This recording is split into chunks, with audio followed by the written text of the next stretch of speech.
This property has gone up over $50 million over the past 20 years and is profiting hundreds of thousands of dollars per month, while this property is losing millions. How is this happening? And of course, this wasn't all sunshine and rainbows. When Trey first bought this property 20 years ago, it was identical to that property, losing a ton of money. There's actually murders here. It was on the news. There was a gangland initiation where they shot a father and husband to death right over there in front of his wife and children. And it was very traumatic for the kids. And obviously being featured on the first 48 wasn't doing any favors for the property either. Since then, we removed all those murderers and gang members, and the property is much safer. And today, the residents enjoy a quality of life they never would have imagined before we bought the property. So then what would you say is the number one thing you did to turn this entire complex around and build $50 million of wealth by increasing the value? Kicking out the gang members, the murderers, the human traffickers, the drug dealers was probably the biggest thing we did to have an immediate impact on the quality of life. So why didn't the previous landlords do that? Not everybody has the stomach for going into these properties and really being hands-on and doing what's necessary to make those changes. We work closely with law enforcement to try to improve safety at these properties because I grew up in a neighborhood just like this one, and a lot of my friends were murdered in high school, and I take it personally. As a matter of fact, Jack, right over there, those shoes, that's to show on obviously their side of the fence where someone right now is selling drugs every night.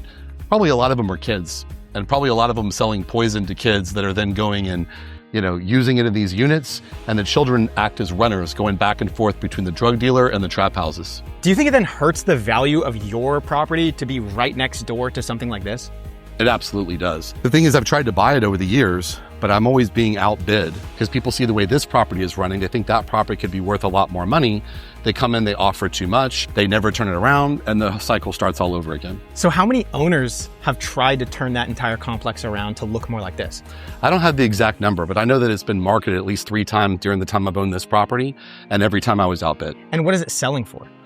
I don't know the actual sales price of this property, but the owner up in New York who runs a hedge fund up there, he told me that I was outbid by more than $20,000 a door. How do you know that apartment complex is failing to that degree? Well, for one thing, their manager is friends with our manager over here. We closed out this past month at 0 delinquency, which is pretty wild for a Class C property of 488 units versus her, colleague at the property next door. They closed out this past month with $82,000 in unpaid rent. So they're losing $1 million a year in unpaid rent as of right now. Correct. Let's say going rents is around 1,000, let's just say for argument's sake, that's 82 units potentially that are not paying out of 300. Yeah, and it's probably worse than that. They probably have people in units that they've already moved out in the system that in reality are still squatting in those units. Let's say you took over this complex right now. What are the things you'd do to improve it? One of the first things I do, I would fix all the roofs. I mean, if you saw some of the roofs we walked by earlier, also some of the ones right over there on those buildings in the distance, they all have, failing roof systems. And so you have water penetrating in the units, which is going to create very high resident turnover. It's going to prevent you from ever being able to control things like the mold infestation. I guarantee you right now, if you're starting from the roofs already not being taken care of, I can't even imagine the amount of work that would be needed to go and replace all of the rotten wood, all the carpentry, repair all the stairwells and railings, repair areas of the parking lot, go and improve the amenities such as playgrounds and pools and leasing office and fitness center, all of which you've seen at this property are in great condition. At that property next door, most of them are shut down for large portions of the year, if not all year round.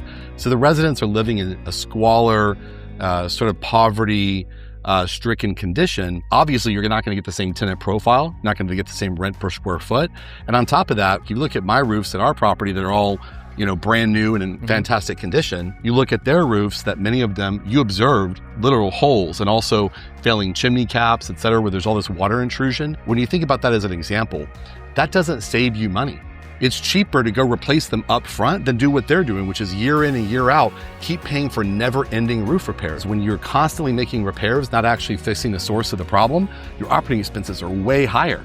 And your turnover is way higher, which costs you a lot of money too. Yeah, this is a massive complex that you have 488 units. There's literally a street splitting this entire apartment complex. I'm curious if these units right here that are facing this other complex rent for less because of the view. We really haven't had any feedback to that extent. If you look at the units on that side, there's kind of a vacant field behind some of them, and there's a storage unit place, on the other side of it. So neither one of them are exactly looking out over the beach or something like that. And we have extensive security here. We have lighting here that rivals a baseball stadium at night. night. We also have courtesy officers working in law enforcement that we give free apartments to.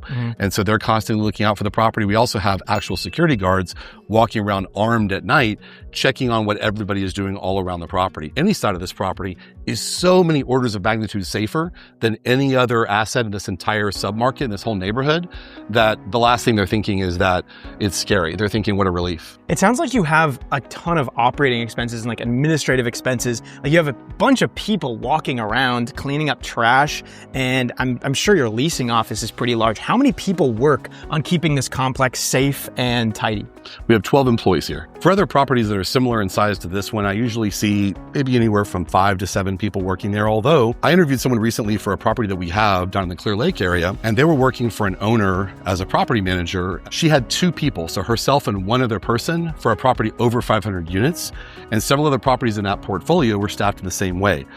So think about that ratio. Less units here, 12 people, more units there, 2 people. What's the difference in the customer service and the maintenance and the way that you're going to serve your residents? Sure, but also aren't your expenses then dramatically increased? And how profitable is a complex like this as opposed to one that's more lean and maybe takes, honestly, worse care of the residents? You know, in the short run, people think that they're going to make more money by cutting back on the staff and the service and the product. In the long run, you make a lot more money doing what I do because you're able to increase the revenue by so much more than the expenses. And not only that, but just look at my property value. I mean, it's a fact. The property has gone from $20 million to $70 million while I've owned it. How do you know it's gone up to 70 million? Because I've had offers for that amount of money and above that amount of money. In fact, before we increased all the revenues here by about 100 grand a month, the property appraised by a third-party appraisal ordered by a lender when I refinanced in 2021 at $60 million. Meanwhile, I bought it, if you go back and look at my closing statement, for $20 million. So is most of the wealth that you have from growing in value and appreciation from this property specifically? Well, it's been a series of properties, but I had a bunch of partners in this deal. They all wanted to sell when I sold the rest of my portfolio when prices were very, very high. But I wanted to keep one for cash flow for my family. So I just simply offered to buy those partners out of this deal, and it's continued to be more valuable ever since. And so that's how I transferred the wealth I built across many different thousands of units that I owned and consolidated most of that wealth into this asset. So then what do you think are some of the main things that someone can learn from the difference of this property and that property if they want to get started in real estate investing? I think the short-sighted view that people who are not educated in the business take is to basically cut back on expenses, do the bare minimum, and think they're going to make money because they're going to increase their cash flow. This property is a great example of how you build so much more long-term value by reinvesting in your asset and constantly looking for ways to improve the resident experience. So if you were to advise or consult the landlord for this property, what would you tell them are the things they immediately need to do to make their property profitable? Well, first of all, they should probably quit the business and sell it to me because they really suck at what they do. I mean, if you just look at the horrible operation they're running, the way they're harboring human traffickers and gang members and murderers and drug dealers. How do you know they're doing that? Because my staff is close friends with their staff, and because our residents often move in fleeing the dangerous environment next door, trying to get away from that property but still be close to work, and they move in over here and they tell us exactly what their experiences are. I got to tell you, Jack, it's kind of a wild coincidence that you asked me this question, because the previous owner who sold this property last year, he asked me if I would be willing to take some of that kind of secret sauce we have at this property and come over and manage the property for him. And the management fee for me probably would have been something like $20,000 a month. But of course I said no. Because the reality is cash flow really only matters until you've gotten to a point in your career where you're covering your bills. After that, what you realize is that the real money comes in building wealth by adding tremendous value to the properties over a long period of time. And I can't do that if I'm just a fee manager. Being a fee manager, you don't even have control over the checkbook. The owner still does.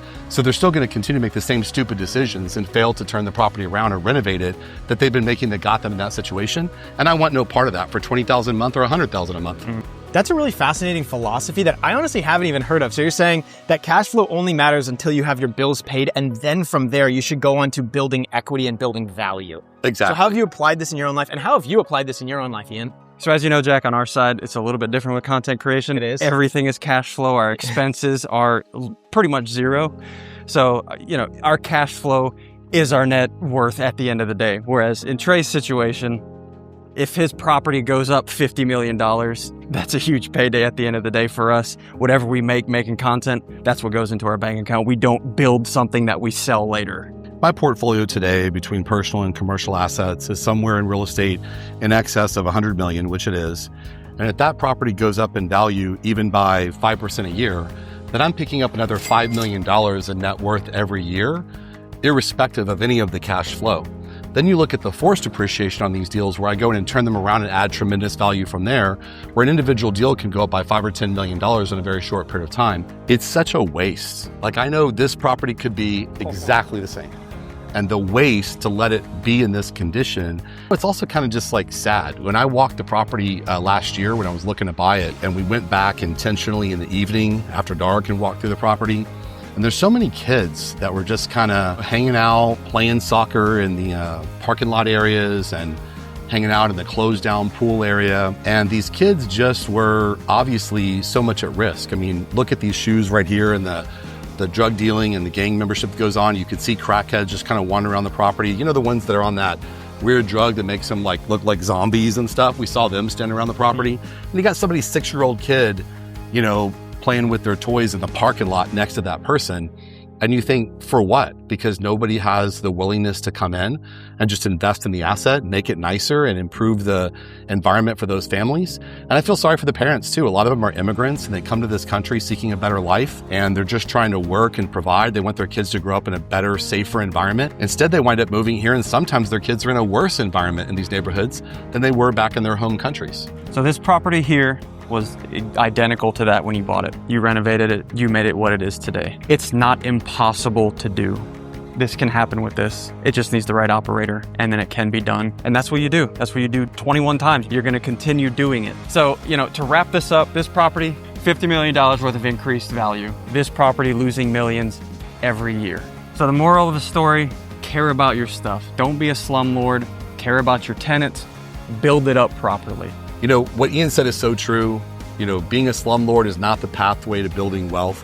If you want to find out more about how to build wealth by partnering with Ian and I in a current deal that we currently have under contract, what I love about this deal is similar to the one that we featured in this video today. This property is one that we're buying for half the price of the comparable properties in the area based on all the historical data of what those sales prices are. So we're already walking in, buying it at half price, and we're going to make the property even more valuable as we make a similar turnaround there that we made here. If you're an accredited investor, just click the link below in the bio and find out more about how you can invest with Ian and I in this deal and many more to come.